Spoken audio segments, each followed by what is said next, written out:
ఒక కాలం వచ్చేసింది. ఇది మోషేని మించిన మహిమ కలిగిన ఒక కాలము. అదే ప్రభువు కాలము, ప్రభువుకు అద్వితీయుడగు యెహోవా కాలము. ఇది నూతన నిబంధన కాలము. ఈ కాలము పేరే ఆత్మ జీవమును ప్రత్యక్షపరచు కాలము. It is the time that will manifest the spirit and life of the almighty, the spirit and life of our Lord. ఇది బహిరంగముగా అందరి ఎదుట నిలవబడిన మహిమ. మునుపటి మోషే కాలంలో ఉన్న పరిచర్య కంటే ఇది ఎంతో ఎక్కువైన మహిమతో కూడిన మహిమాయుతమైన పరిచర్య. Glory to glory to glory to గ్లోరీయే ఈ యొక్క మహిమ. ప్రభువే ఆత్మ. వెనుక శత్రువులు, ముందేమో సముద్రము, మేఘస్తంభము, అగ్ని స్తంభము, వారికి వెలుగిచ్చుటకై, వారికి తోడుగా ఉండి నడిపించుటకై. The rod in the hands of Moses is a symbol for the word of God. మోషే చేతిలో ఉన్న కర్ర దేవుని వాక్కుకు సాదృశ్యం. It works for me in your hands. అది నీ చేతిలో ఉండగా నాకు అనుకూలమైనది అది చేస్తుంది. The world is full of snakes. ఈ లోకమంతా పాములతో నింపబడి ఉంది. ఈ లోకము పాముకు సాదృశ్యముగా ఉంది. కుయుక్తితో ఉంటుంది ఈ లోకము. ఎలా చంపాలి, ఎలా నాశనం చేయాలి, ఎలాగా మట్టు కరిపించాలి, ఎలాగ అసలు ఈ భూమి మీదే ఒకరిని లేకుండా చేయాలి అనే దుష్టాలోచనలతో ఉంటుంది. ఆ వివేచనకు మించిన, ఆ తెలివికి మించిన జ్ఞానమును, తెలివిని, ఆత్మ నడిపింపును నేను నీకు ఇస్తున్నా. నీ చేతిలో ఉన్న కర్రయే సర్పముగా మారి ఈ లోకంలో ఉన్న ఏ ఘట సర్పమునైనా, ఏ భయంకరమైన సర్పమునైనా ఇది మింగి వేస్తుంది, ఇది కబలించి వేస్తుంది, ఇది లేకుండా చేస్తుంది, నాశనం చేస్తుంది. No matter whatever comes across our faith, no matter how great would be the intelligence of the world, we as a children of God have greater intelligence than the world. The world may be having a astonishing strategy against us, but we as a children of God does have much more bigger strategy than that strategy. అందరికీ కూడా ఆయన యొక్క మహిమను కనబరుస్తున్నాడు. ఎందుకు అంటే ఫరో రాజ్యమంతా కూడా సోర్సరర్స్ తో, మాంత్రికులతో, గారడి విద్యలు చేయువారితో, కర్ణములు చేయువారితో, ఇలాంటి అనేకమైన డైవర్స్ మేనర్స్ ఆఫ్ టాలెంట్ పీపుల్తో నింపబడి ఉంది. అవన్నీ కూడా సైటానిక్.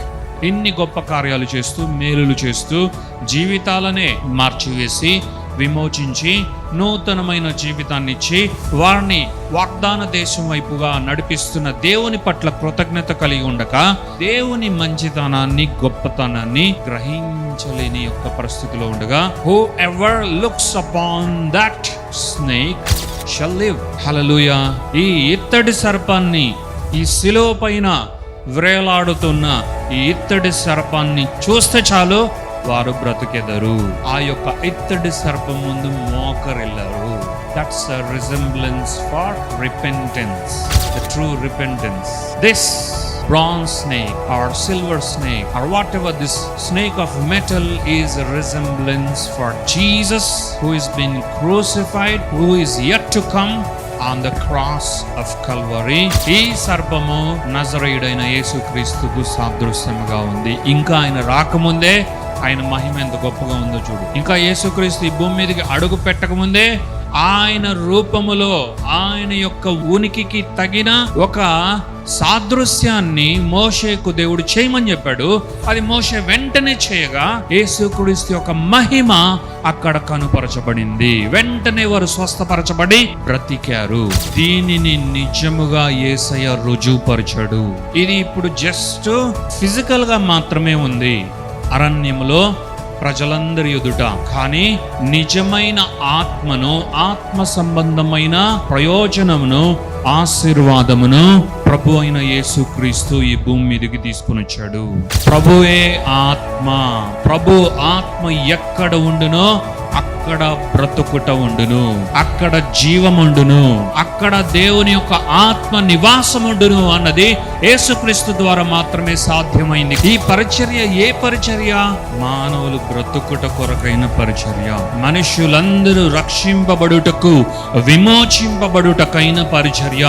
ఆయన జేజేలు కొట్టించుకొనుటకు, ఆయన ప్రైజ్ గాడ్ అనిపించుకొనుటకు, హల్లెలూయా స్తుతి మహిమ అనిపించుకోవడానికి దేవుడు ఎక్కువగా తాపత్రయపడలేదు, కానీ మనలందరినీ స్వాస్థ్యముగా చేసుకోవడానికే ఈ పరిచర్యను, ఆత్మ సంబంధమైన పరిచర్యను ప్రారంభించాడు దేవాతి దేవుడు. హల్లెలూయా. ప్రభువగు ఆత్మ ప్రజలందరికీ స్వాతంత్రాన్ని తీసుకురావడానికి సిద్ధముగా ఉంది. ప్రజలందరికీ విమోచన కలిగించుటకు, రక్షణ కలిగించుటకు, ఆత్మ సంబంధమైన మార్గములో అనేక మందిని నడిపించుటకు, నిజమైన ఆత్మీయతను అనేక మందికి నేర్పించుటకు, నిజమైన ఆత్మ సంబంధమైన సంబంధ బాంధవ్యాన్ని దేవునితో ఆరంభించుటకు ప్రభు యొక్క ఆత్మ, ప్రభువగు ఆత్మ ఈ నూతన నిబంధన కాలములో సిద్ధముగా ఉంది. దేవుని నామానికే మహిమ ఘనత ప్రభావాలు కలుగునుగాక. మోషే కాలంలో జరిగిన పరిచర్య ఏంటి, నూతన నిబంధన కాలంలో జరగబో పరిచర్య ఏంటి అని రెండింటినీ కూడా డివైడ్ చేస్తూ అపోస్తులైన పౌలు చక్కటి విషయాలు వ్రాయడం జరిగింది. మోషే ద్వారా ఆరంభమైన ఆ పరిచర్య ఎంతో మహిమ కలిగినదైన పరిచర్య. మోషే ధర్మశాస్త్రాన్ని ఆయన ప్రవేశపెట్టి ధర్మశాస్త్రం ఉన్న రోజుల్లోనే దేవుని మహిమను ప్రతిబింబింపచేయు పరిచర్యను ఆయన పునికి పుచ్చుకొని ఆ మహిమను ఎవరు చూడలేరు అని గ్రహించి ఆయన ముఖమునకు ముసుగు తొడిగించుకొని ఆయన ఆ మహిమను ఎవరు చూడలేక, అంటే డైరెక్ట్ గా మోషే వస్తే జనాలు ఆ మహిమకు తట్టుకోలేరు, వారికి ఏమైనా అవ్వచ్చు. అది దేవుని మహిమ. దేవుని మహిమను రిఫ్లెక్ట్ చేస్తున్నాడు మోషే. ఈ మహిమ రిఫ్లెక్టివ్ గా ఉన్న ఆ మహిమ, మోషే ముఖము పైన దేవుని మహిమ డైరెక్ట్ గా రిఫ్లెక్షన్ గా అనేక మందికి కనిపిస్తూ ఉండగా ఆ మహిమను తట్టుకోలేక ఎంతో మంది నశిస్తారేమో అని మోషే ముఖాన్ని కప్పుకొని రావడం జరిగింది. అపోస్తలుడైన పౌలు ఏమంటున్నాడు తెలుసా, ఆ దినములలో మోషే ముసుగు కప్పుకొని ఉన్నదానికి సూచన ఏంటో తెలుసా, అనేక మంది హృదయములు ఇంకా వారి అవిధేయత, అక్రమము, అపవిత్రత, వారి యొక్క దుష్టత్వం చేత కప్పబడి ఉన్నాయి. వారి హృదయములు ఇంకా కప్పబడి ఉండుట చేత ఒకవేళ మోషే ముసుగు తీసుకొని వారి ఎదుట నిలబడినా కూడా ఆ మహిమను వారు గ్రహించలేరు. మరి ఇంతమంది జనులు కూడా మోషే వలె మోషేను వెంబడించి దేవుని మహిమను చూడొచ్చు కదా. చూస్తాము, మోషే ఒకసారి నీ మహిమను మాకు చూపించు అని అనొచ్చు కదా. కానీ వాక్యంలో ఏముందంటే వారి అవిధేయతను బట్టి, వారి హృదయం ఇంకా మార్చకుండా ఉండడాన్ని బట్టి, వారి హృదయములు ముసుగు చేత కప్పబడింది, వారి హృదయములు కప్పబడింది. కాబట్టి మోషే ఖచ్చితంగా తన మహిమను కూడా కప్పుకోవాల్సిన అవసరం వచ్చింది. అయితే ఇప్పుడు ఒక కాలం వచ్చేసింది.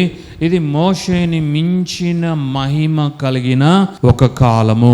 అదే ప్రభువు కాలము, ప్రభువుకు అద్వితీయుడగు యెహోవా కాలము. ఇది నూతన నిబంధన కాలము. ఈ కాలము పేరే ఆత్మ జీవమును ప్రత్యక్షపరచు కాలము. It is the time that will manifest the spirit and life of the almighty, the spirit and life of our Lord. ఈ కాలము వచ్చిన తరువాత ఇప్పుడు ఈ మహిమ మోషే వలె కప్పబడిన మహిమ కాదు, కానీ ఇది బహిరంగముగా అందరి ఎదుట నిలవబడిన మహిమ. ఈ మహిమ పరిచర్య మునుపటి మోషే కాలంలో ఉన్న పరిచర్య కంటే ఇది ఎంతో ఎక్కువైన మహిమతో కూడిన మహిమాయుతమైన పరిచర్య. దేవుని నామానికి మహిమ కలుగును గాక. ఇది మోషేకి మించిన మహిమతో నింపబడిన ఒక కాలము. అంతకు మించిన మహిమ, glory to glory to glory to గ్లోరీయే ఈ యొక్క మహిమ. దేవుని నామానికి మహిమ కలుగును గాక. ఇది మహిమ నుండి మహిమకు ఒక స్థితిలోకి నువ్వు చేరుకున్నావా, ఆయన మహిమను ధరించుకొని ఇంకొక అత్యున్నతమైన మహిమా స్థితికి ఇది నిన్ను తీసుకుని వెళ్తుంది. దేవుని నామానికి మహిమ కలుగును గాక.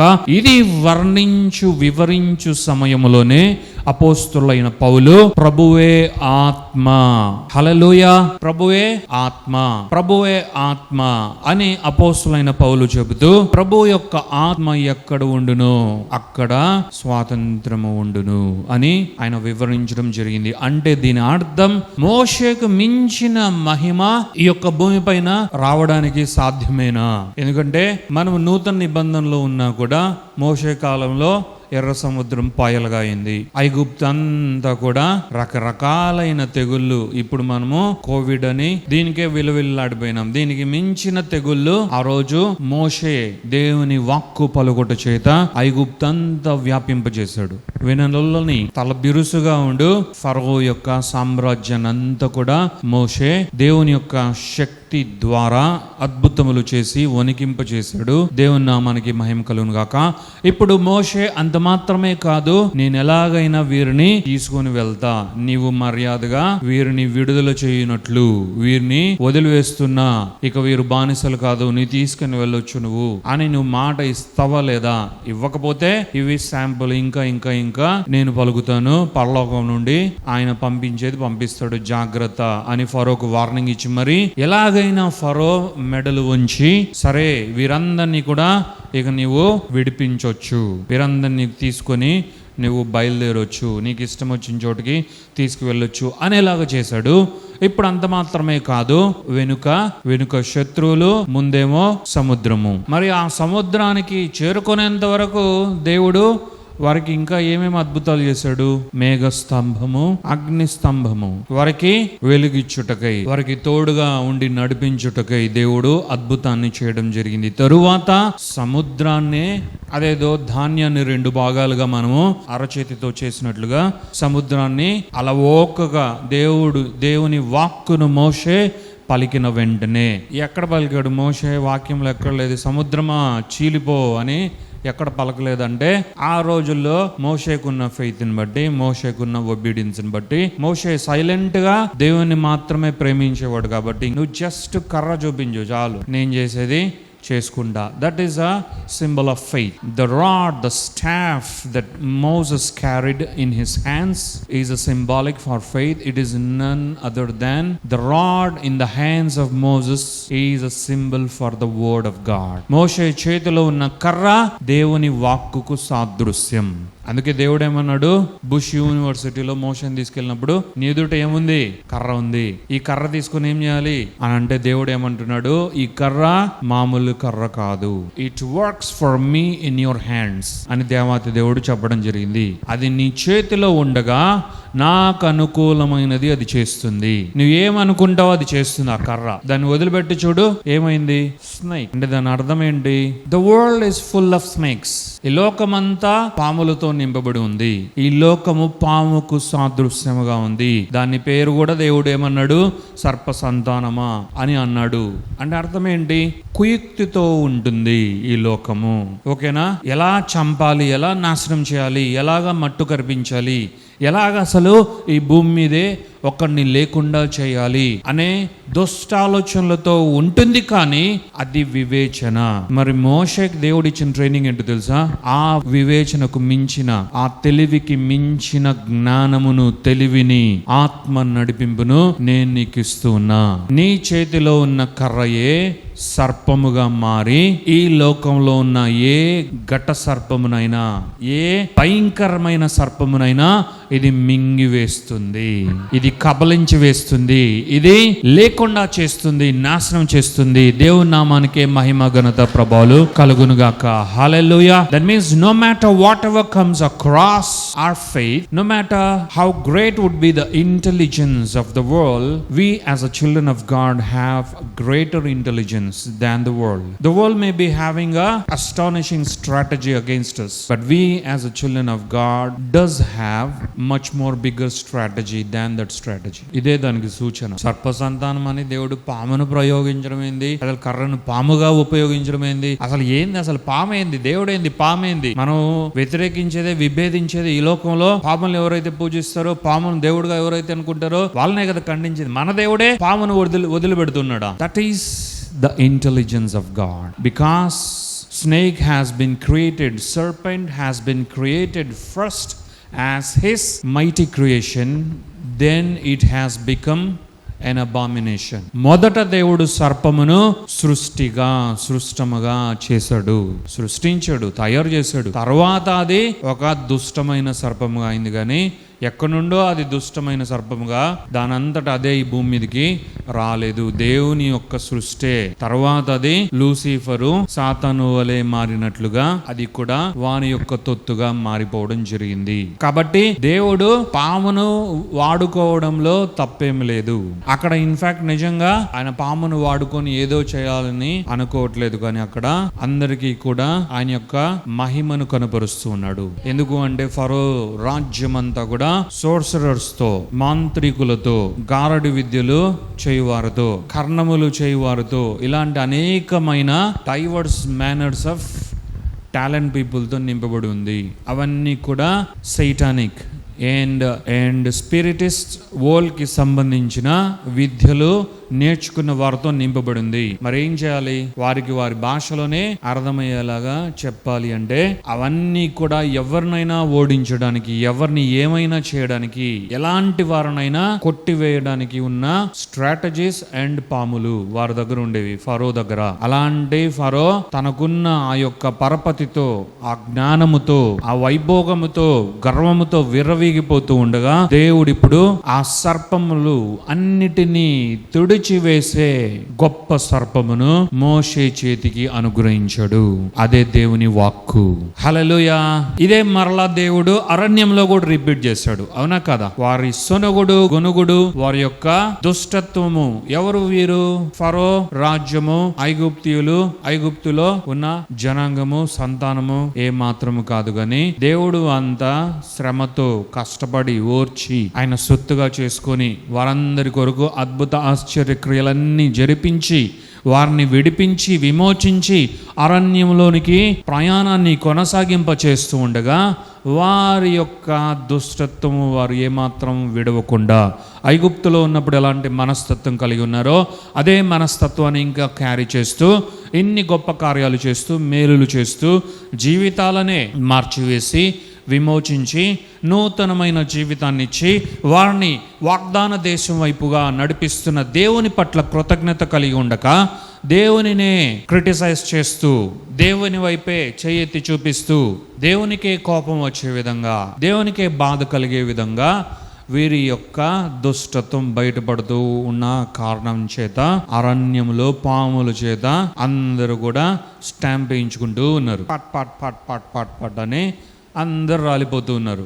ఎవరైతే అవిధేయతలో ఉన్నారో, ఎవరైతే సనుగుతూ ఉన్నారో, ఎవరైతే గొనుగుతూ ఉన్నారో, ఎవరైతే కృతజ్ఞతాహీనులుగా అయిపోయి ఏం దేవుడు అసలు ఏమైనా దేవుడేనా, అక్కడ తన్నేవాళ్ళు ఒక ముక్కు ఇచ్చేవాళ్ళు, పొడిచేవాళ్ళు అంతే పీస్ తీసుకొని మరలా నోట్లో పెట్టేవాళ్ళు. ఎంత బాగుండేది అని వీరు దేవుని మంచితనాన్ని, గొప్పతనాన్ని గ్రహించలేని యొక్క పరిస్థితిలో ఉండగా వీరు పాము కాటుకు గురవుతుండగా అప్పుడు దేవుడు ఏం చెప్పాడు? మోషే ఇత్తడి సర్పాన్ని చేసి ఏం చేయాలి? ఇత్తడి సర్పాన్ని పైగా ఒక సిలువకు కట్టించు.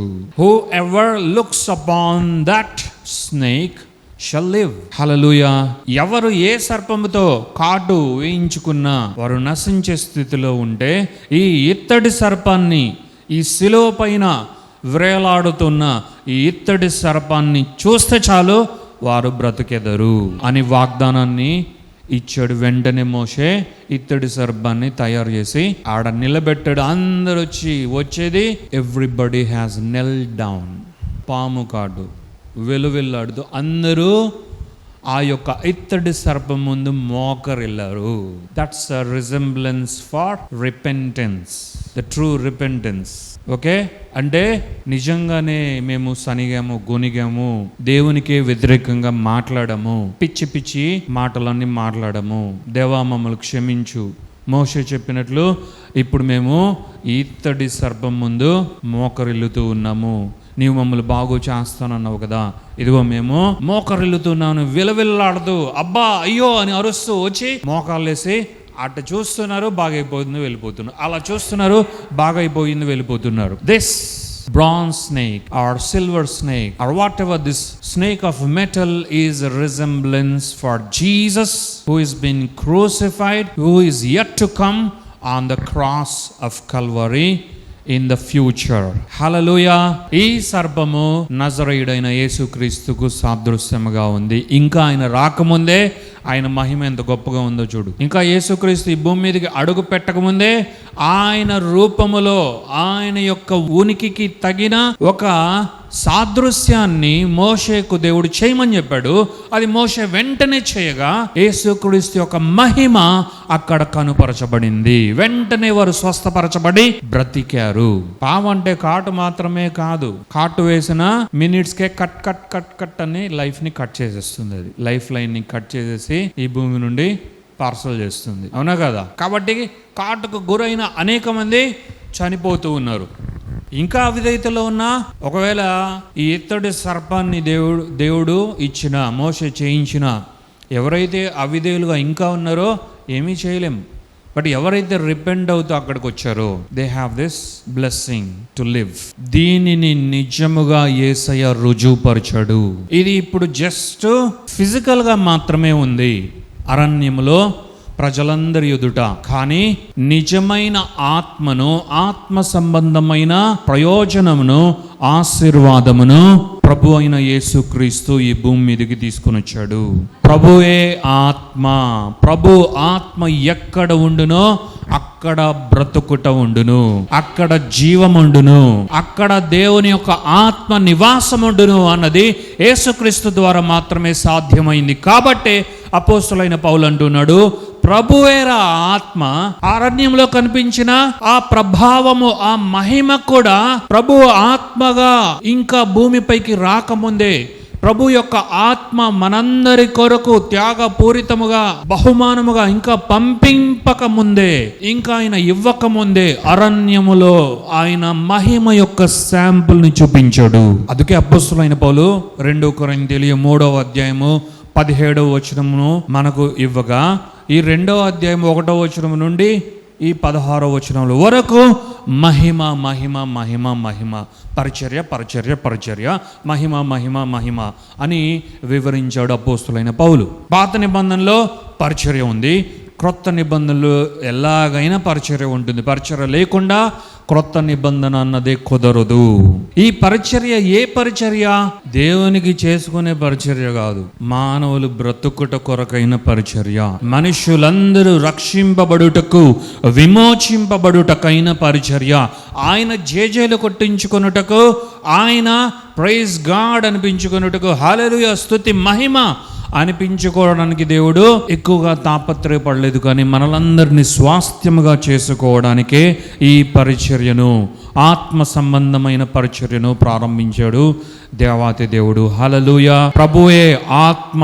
ఆత్మ ఎక్కడ ఉండునో అక్కడ ఆత్మ సంబంధమైన పరిచర్య ఆరంభమవును. కొన్ని వేల లక్షల పాములున్నా తిరుపతిలో అయినా, తిరుమలలో అయినా, లేదంటే తిరునెల్వేలి తంజావూరులో అయినా, తిరుత్తణిలో అయినా, అరక్కోణంలో అయినా, పూరి జగన్నాథ్ అన్న ఊర్లో అయినా, పూరి అనబడే ఊర్లో అయినా, ఏవైనా సరే వీటన్నిటికీ మించి ప్రభువగు ఆత్మ ప్రజలందరికీ స్వాతంత్రాన్ని తీసుకురావడానికి సిద్ధముగా ఉంది. ప్రజలందరికీ విమోచన కలిగించుటకు, రక్షణ కలిగించుటకు, ఆత్మ సంబంధమైన మార్గములో అనేక మందిని నడిపించుటకు, నిజమైన ఆత్మీయతను అనేక మందికి నేర్పించుటకు, నిజమైన ఆత్మ సంబంధమైన సంబంధ బాంధవ్యాన్ని దేవునితో ఆరంభించుటకు ప్రభు యొక్క ఆత్మ, ప్రభువగు ఆత్మ ఈ నూతన నిబంధన కాలంలో సిద్ధముగా ఉంది. దేవుని నామానికే మహిమ ఘనత ప్రభావాలు కలుగును గాక. హల్లెలూయా. అందుకే మీకు తెలుసో లేదో, ఇది ఇలా ఒక స్నేక్ ఇలా ఇలా ఇలా ఏంటది? Yes, it is a symbol for medicine. మోషే చేతిలో ఉన్న ఆ యొక్క ఇత్తడి సర్పము, మోషే కట్టించిన, పైకి లేవనెత్తిన ఆ యొక్క సిలువను పైకి కట్టించి అనేక మందిని స్వస్థపరిచేలాగా చేసిన, విడుదలయ్యేలాగా చేసిన, అనేక మంది బ్రతికేలాగా చేసిన అదే మెడిసిన్ కి symbol. It is not just in US. So చూసారా దేవుని యొక్క ప్రణాళిక ఎంత గొప్పగా ఉందో. This is by Moses. This is the symbol given by God. The followers of the Almighty will not follow the perished, the downtrodden.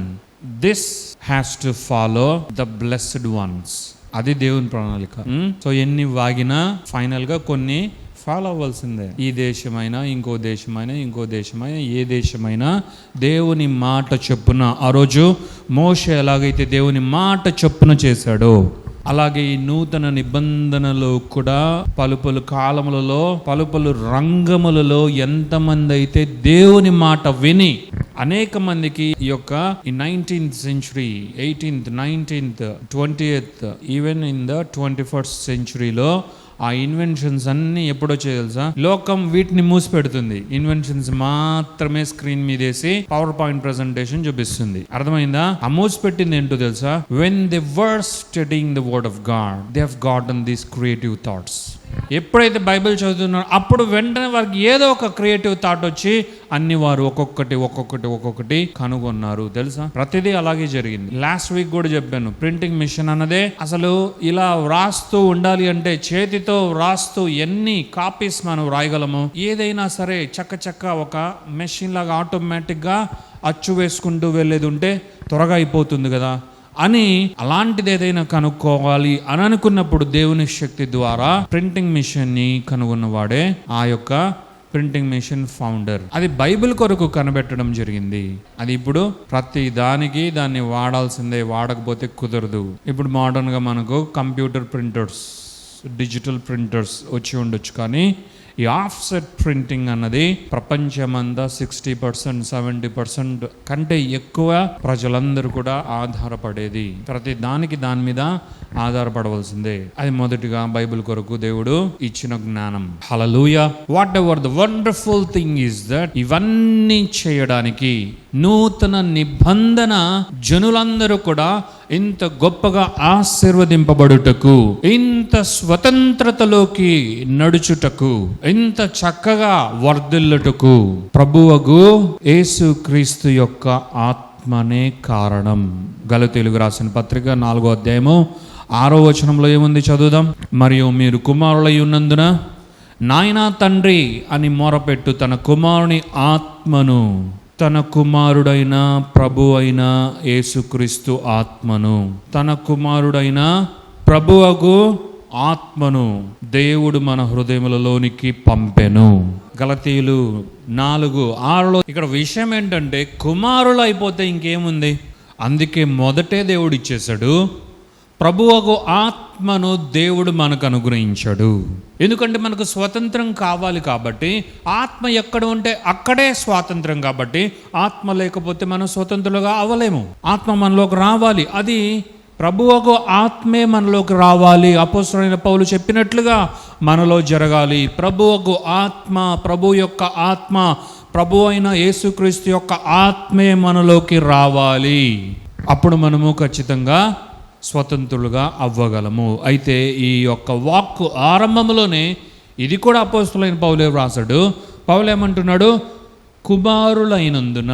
ఇంకా కుమారులు అయిపోతే ఇంకా మనకు ప్రాబ్లం ఏంటి? కుమారులము అని దేవుని చేత, మనుషుల చేత కాదు, దత్తత తీసుకున్న వారి చేత కాదు, ఈ దేశము కాదు వేరే దేశము బాగుంది అక్కడికి వెళ్ళి మనం బతుకుతామంటే వారు మనల్ని ఏదో హక్కున చేర్చుకోవడం కాదు.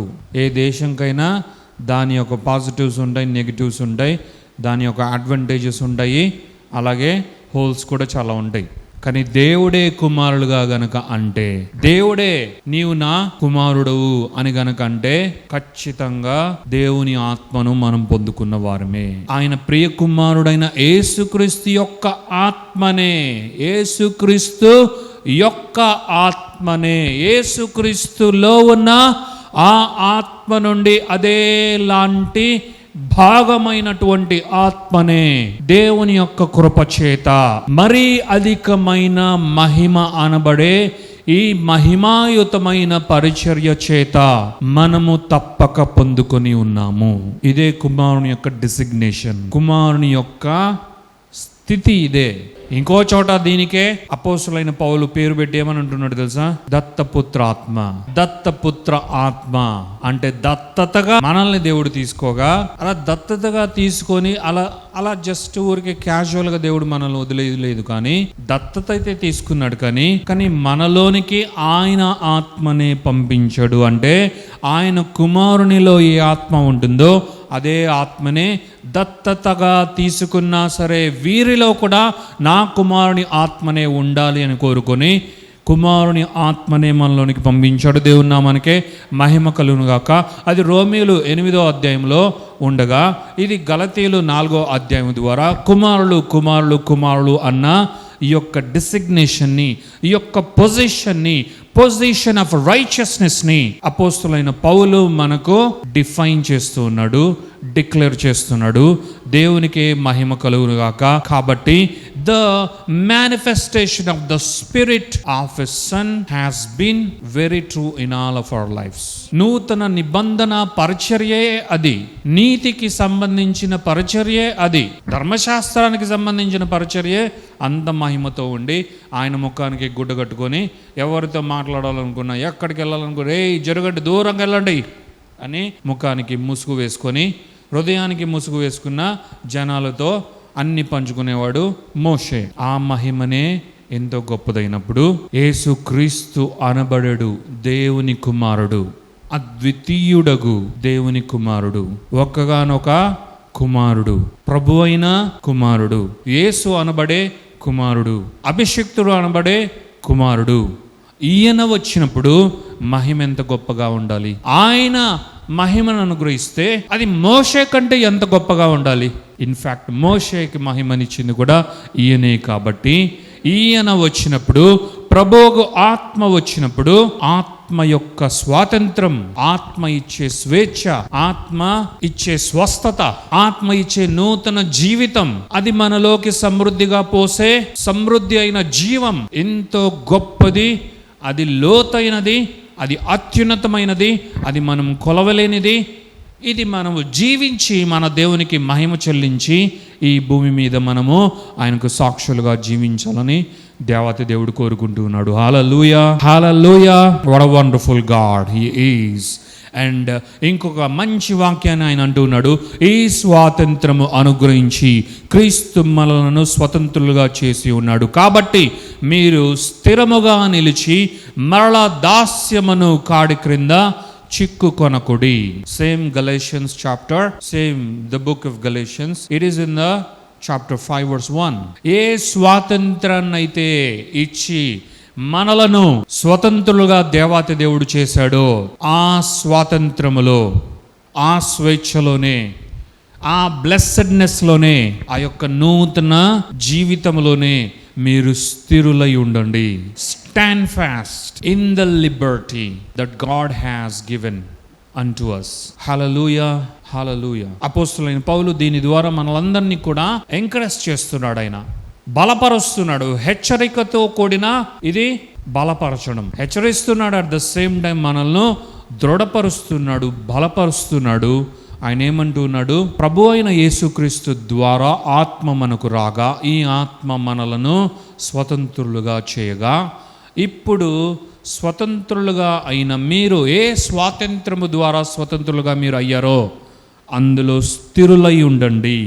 మరల పాత స్థితికి వెళ్ళొద్దు, మరల పాత వాటికి వెళ్ళొద్దు, మరల బలహీనమైన వాటికి వెళ్ళొద్దు, మరలా మిమ్మల్ని బానిసత్వంలోనికి ఉంచినటువంటివి ఏవైతే ఉన్నాయో వాటి జోలికి వెళ్ళొద్దు. సాతానుకు సంబంధించిన వాడి కబంధ హస్తములలోనికి వెళ్ళులాగున చేయు, సులువుగా పెట్టు చిక్కులలో మీరు పడొద్దు. మీరు వాళ్ళలోనికి వెళ్ళకుండా ఏ స్వాతంత్రంలో అయితే మీరు స్థిరపరచబడ్డారో దేవుని ద్వారా అందులో మీరు నిలిచి జాగ్రత్తగా ఉండండి, మిమ్మల్ని మీరు స్థిరులుగా చూసుకోండి అని అపోస్తలుడైన పౌలు మనల్ని హెచ్చరిస్తున్నాడు. హల్లెలూయా. మనము స్థిరముగా నిలిచెదముగాక. దేవుడు మనకిచ్చిన లిబర్టీలో, ఫ్రీడంలో, స్వేచ్ఛలో, స్వాతంత్రములో మనము స్థిరులుగా నిలిచెదముగాక. అంతం వరకు, చివరి వరకు మన విశ్వాస పరుగు పందెమును తుదముట్టించుట వరకు మంచి పోరాటము పోరాడుచు మంచి సైనికుల వలె ముందుకు మనం వెళ్ళి ఆయన సాక్షులుగా జీవించినంత కాలము మనము స్థిరులై మనం చక్కగా నిలిచి ఉండేదుముగాక. దేవాతి దేవునికే మహిమ ఘనత ప్రభావములు కలుగునుగాక. హల్లెలూయా. ప్రార్థన చేసుకుందాం. Thank you father, thank you Jesus, thank you holy spirit God. దేవ మీకు వందనాలు, యేసయ్య మీకు వందనాలు, పరిశుద్ధాత్మ దేవ మీకు మహిమ ఘనత ప్రభావాలు చెల్లిస్తున్నాం.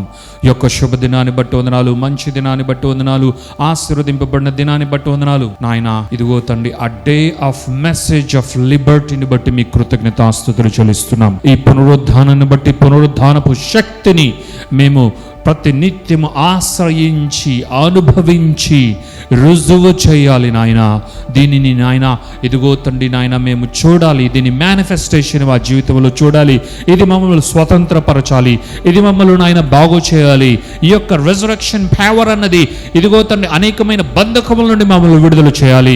ఇదిగో తండ్రి నాయన మమ్మల్ని స్వస్థపరచాలి, మమ్మల్ని బాగు చేయాలి. ఎందుకంటే ఈ నాయన ఇదిగో తండ్రి పునరుత్థాన శక్తి కేవలము నాయన అవి ఇవి అలా ఇలా చేసేది మాత్రమే కాదు, ఇది మరణం నుండి సైతము నాయన మమ్మల్ని సజీవులుగా మీరొచ్చు కాలమున లేపునది నాయన.